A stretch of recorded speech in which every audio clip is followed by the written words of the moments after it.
The views, thoughts, and opinions expressed in this episode are that of the guest and host and do not necessarily reflect the values of sponsors or other associated organizations.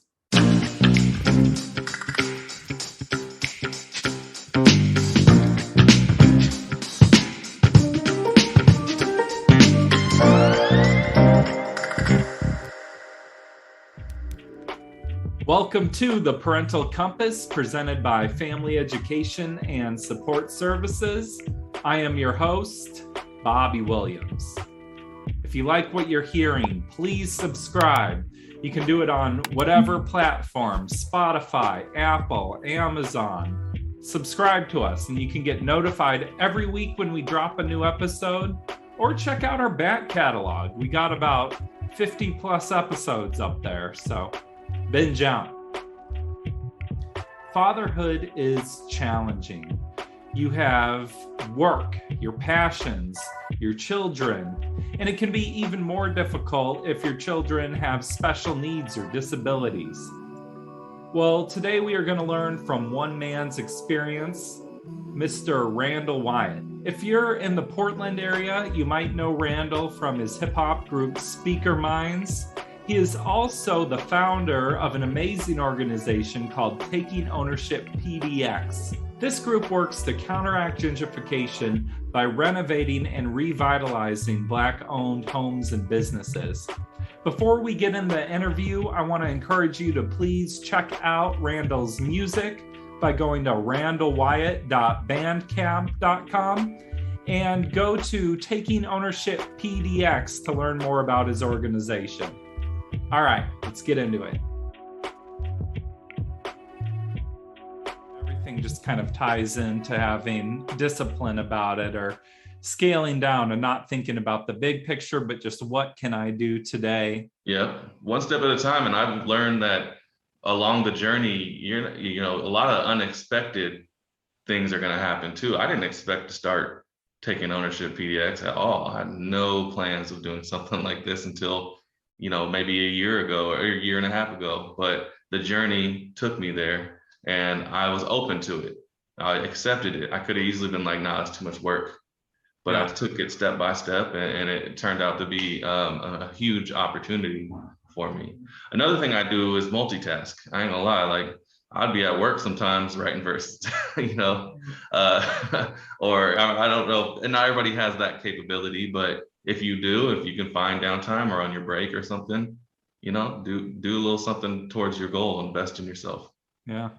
I think busy parents face the challenge of you have so much going on, and then how can you be truly present with your kids when you have a stressful life? Any ideas on that one? That's something I'm really new to. I can't lie. It's one of my bigger regrets is that I wasn't as present as I would like to be. I mean, I was there with my kids. The thing about being such a young parent is I was growing up with my kids. And then you think about brain development, you're really not fully developed, based on your brain until you're like 25, 26 years old or something. And so that by that time, my kids are 6, 7 years old. Mm-hmm. I don't remember a whole lot of my kids' toddler years and stuff because I was grinding so hard and I wasn't as present as I wish I would have been.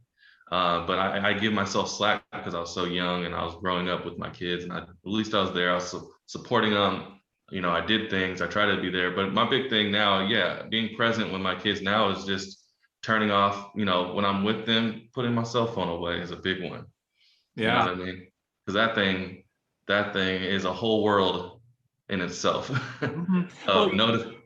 Yeah, you think about how much you check your cell phone in a day or something, and to even go like a few hours without it, most people are addicted to their cell phones, I'd say. Oh yeah, I feel it in myself sometimes. I see myself wanting to check who's, the dopamine hits of notifications and things like that, of people liking your stuff. So for me, another thing I try to do is play board games with my kids because I'm a big fan of board games and card games and things like that. So that's going to keep my attention, and it's, and it's engaging for all three of us. that's huge. Just doing stuff outside, working out together. Me and my sons work out together. Stuff like that keeps us pretty present. Yeah, that's cool if you can do something you enjoy with your kids and having fun with them. That really matters. Yeah, that's big. I eat, we eat dinner together. I don't let them grab food and go to their rooms or nothing like that. Like, no, you gotta come eat this food with me. Mm-hmm. I think a real challenge for fathers is, as men, we're trained to not be emotional people, to like just tuck it down inside, don't think about it. And then that in turn goes into how you, or at least how you could raise your kids. And so I just feel like as men, we're in a constant battle to try to counteract this and also appear strong in society. And there's so much going on there. What's worked for you as far as teaching your children it's okay to be emotional, it's okay to feel and express yourself in a positive, safe way? That took time. A lot of that for me didn't come, I've always been a pretty sensitive guy. And then also the music that I listened to growing up helped a lot. Listening to artists like Talib Kweli and Mos Def and Common and all those guys, they didn't really preach toxic masculinity all that much. They actually preached more spirituality and more being in tune with yourself. Um, and so I did get it from that, but I really started breaking down toxic masculinity and all that stuff when I became a social worker and started doing the trainings and really learning about it. Then when I went back to school at PSU for social science and sociology and all that. So it took a little while to really learn how to break that down and teach that to my sons, because society is just full of toxic masculinity, and it's perpetuated by not just men but women too, because it's taught to us so much. What did you take away, or what did you learn that you're trying to pass along? Just not internalizing your feelings. That's the big one. Is we're taught also that there's a wide range of emotions that you can feel. As men, we're kind of taught to only feel a few of them, right? Anger, lust. I think those are like really the big ones, and maybe happiness, but not too much happiness. So just let my kids understand now, if you need to cry, cry. It's okay. It's actually good. It's a release. If you have all these emotions, also just like, yeah, just listening to your body and your feelings. If you have urges and things like that, that's okay. I mean, the big step we took was our sex talk, and them not understanding some of the changes in their hormones and why they wanted to masturbate and things like that. So so I think just really listening to your body and not suppressing. Totally. You were talking about how music influenced you, and as a fellow artist, something I've talked with other people on the show about is the influence of culture. Like, you were listening to Common or Talib Kweli or something. What about music that's less positive? Do you have any thoughts on that? Because on one hand, good art is good art, but then it also is like the ideas that you're putting into your brain and listening to 100 times too, Well, yeah, absolutely. And I grew up on a lot of music with negative messages. I mean, like Eminem or something, it's yeah. One of my favorite groups growing up was 3 6 Mafia, and they're like horrorcore. They're considered like one of the first horrorcore groups.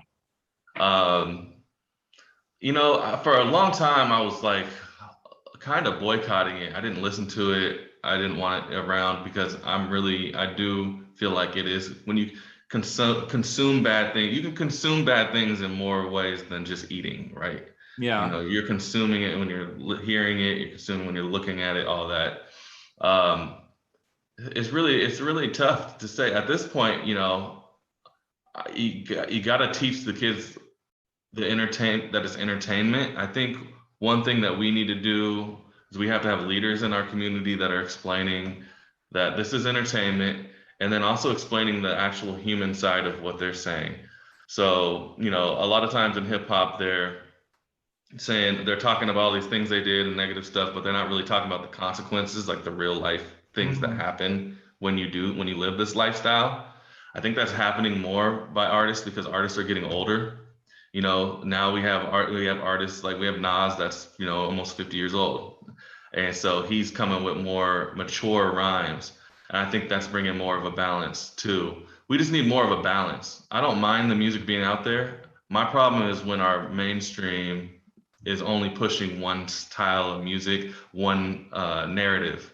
In the 90s, you did have some gangster rap, but you also had native tongues and you had, all this different mess so people can choose and they have a balance. So like I watch action movies, with all kinds of violence and stuff like that, but I also watch, if I have little kids, I'll watch some Disney movies or something too. So yeah. Well, I think art and stuff too, it's like when you watch an action movie, you feel a little bit of that adrenaline.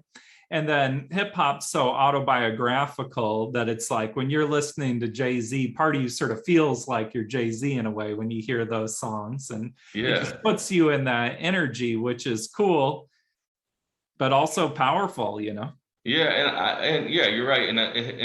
In movies, they're actors.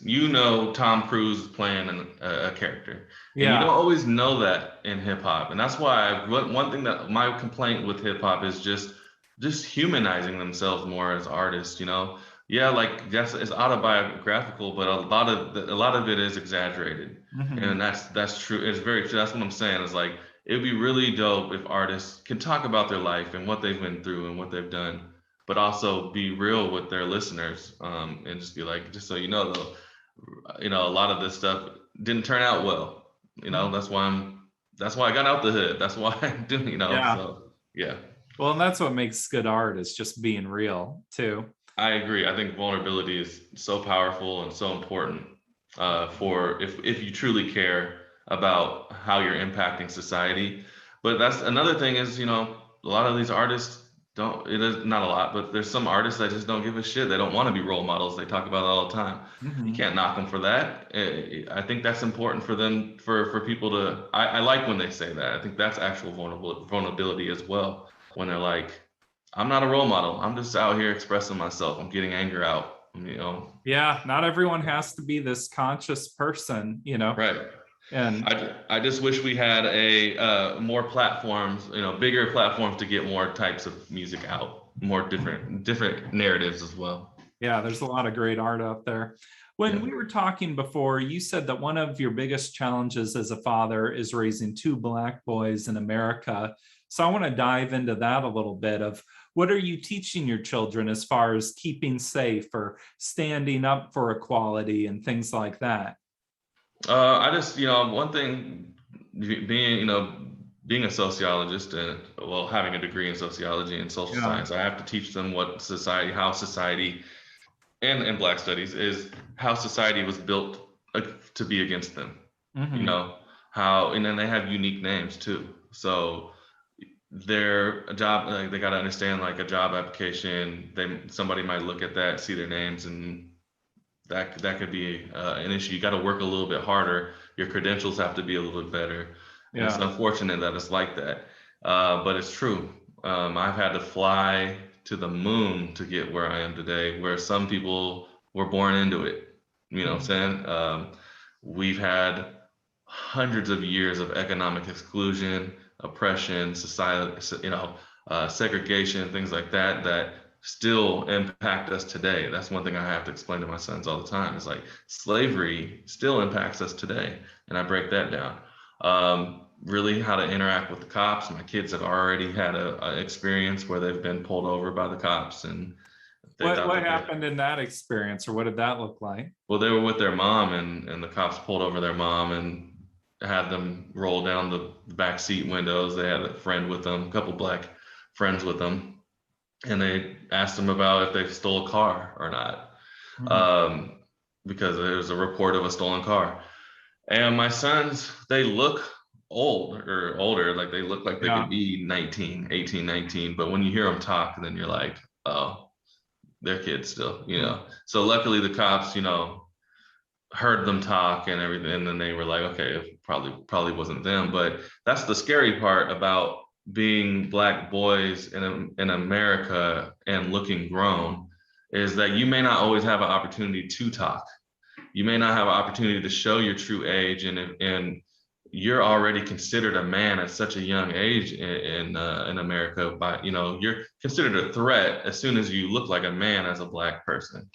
Um, so that's the scary thing. I always have to tell my kids, you're considered a threat off the bat. Yeah, And already a suspect, just getting pulled yeah, over, roll down the window. I have to tell my sons when we're driving and when we go into stores to take your hood off. One of my sons loves to have his hoodie on. He loves to have it like halfway on.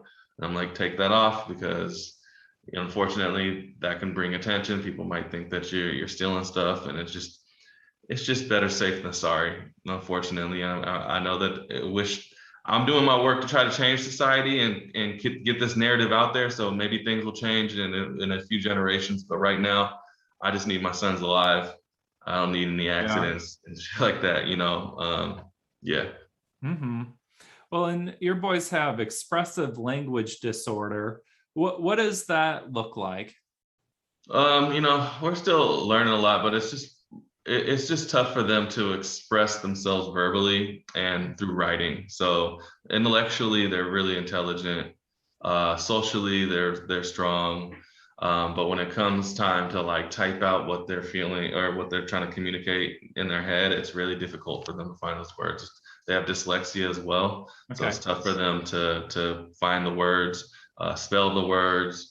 You got to repeat things a little bit more to them for them to retain the information in certain ways, unless they're passionate about it. So I'll tell you what, these dudes will tell you everything you need to know about anime and a video game they like, and a video game they like. So that's another hard part is it's just really like it's a complicated and unique way that they need to learn, and our traditional schooling system just doesn't have that capacity to teach them how they need to be taught. So they've been in this really tough purgatory in school where they've needed to take SPED classes, but they're advanced for a lot of the SPED classes, but they're also just a little bit too behind for some of the mainstream classes. And so it's really been tough for me and their mom to figure out how to get them the correct services they need for them to excel. I think it's tough with schools. I did a lot of advocating for youth in foster care, and I have a mild form of dyslexia and had challenges myself when I was young. And school is such a set system of this is how we do things. So if you're coming in like, okay, we need to alter the set system, it's hard and there's pushback. Has anything worked for you as far as being a good advocate and showing up at the school or anything like that? Absolutely. Me and their mom are a terror. We're a terror to the school system. Her especially. She's even more of a terror than me. She will email them nonstop. She'll show up. She'll, she's no punk about it. And I'm right there, right behind her, or right beside her. We don't let up. And we know we study. We even hired a IEP lawyer to go over their IEP and find out all the services and figure out if they don't provide the services, what the school system has to do for our kids if they can't provide the services on the IEP. That was huge because they really started working hard on figuring out what to do for our kids after we brought the lawyer into it. Well, that'll scare a school system. Yeah. Yeah. And it also educated us on the IEP because the language can be a little complex. It's a lot of jargon. That's one thing. That's one of my pet peeves is complicated language when it doesn't need to be complicated. Yeah. So yeah, that was effective. Just really staying on them because they're actually not used to that. We get a lot of compliments from school systems, from schools, of how hard we go for our kids and how much we advocate, because a lot of parents don't have that capacity and just kind of fall back. Totally. Yeah, just building up your own knowledge and being a strong advocate can do a lot. So much, yeah. Well, this has been an awesome conversation. I wish we had a whole hour. It's been good, getting to know you a little bit more and hear about this side of you. Do you have any closing thoughts or ideas you want to share with the audience here? No, I was going to say, honestly, I really appreciate you reaching out and having me, on here to talk about this topic, because I do a lot of podcasts and interviews, but I never really talk from this angle. And this is extremely important, part of my life, my being a father. I've been a father my entire adult life. It's a huge part of why I am where I am today and why I do what I do. So yeah, I appreciate you, having this conversation with me and letting me get out some of the stuff, some of the stuff that I don't really get to talk about much. Thank you again, Randal, for taking the time and for all the amazing work that you're doing. We appreciate you. This has been The Parental Compass. I'm Bobby Williams. Thank you to Family Education and Support Services. We'll see you next week.